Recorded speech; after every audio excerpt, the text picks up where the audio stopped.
Bloomberg Audio Studios. Podcasts, radio, news.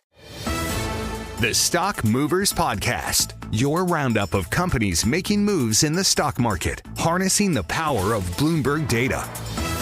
Let's take a look at some of the stocks on the move today. We can do that with Bloomberg's. Lisa Mateo, Lisa, what are you looking at? All right, so I want to start with Carmax, ticker KMX. Their shares have been up as much as 3%, logged higher profit sales in the fiscal first quarter.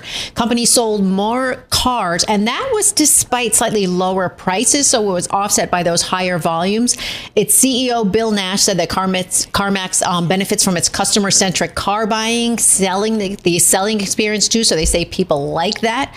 If you want the specifics, they posted profit just over $210 million for its 3 months ended May 31st, higher than a year earlier. Quarterly earnings higher than expected. Revenue rose 6.1%. Same store unit sales increased 8.1% from last year. Carvana shares are also higher because of that too.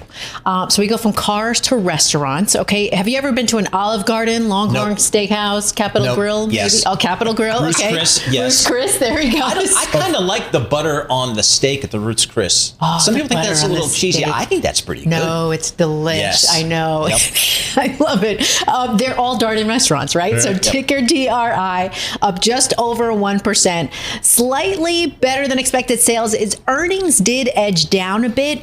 Said sales were higher because of a few things, a mix of growing same restaurant sales, but also they had sales from its purchase of more than 100 Chuy's Tex-Mex restaurants and 25 net new restaurants. So they had some sales there. Specifics, earnings of $303 million for the fourth quarter, slightly down from $308 million over in the prior year. And finally, we had stablecoin issuer Circle. We've been hearing a lot about them. Yes. So this is ticker CRCL, up about 12%. I mean, it soared 34% on Wednesday.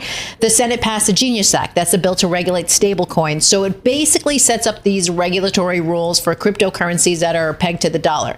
And then on top of that, you had Seaport Global Securities. They initiated coverage of Circle with a recommendation of buy, and they like it. You know what? They say that the company is a top-tier crypto distributor. They say it has a sizable future opportunity, too. So some good news for the company there. As of the last close, the stock has risen more than 540% from its IPO price of $31.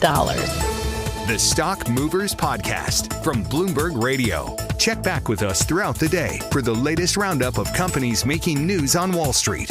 And for the latest market-moving headlines, listen to Bloomberg Radio live. Catch us on YouTube, Bloomberg.com, and on Apple CarPlay and Android Auto with the Bloomberg Business app.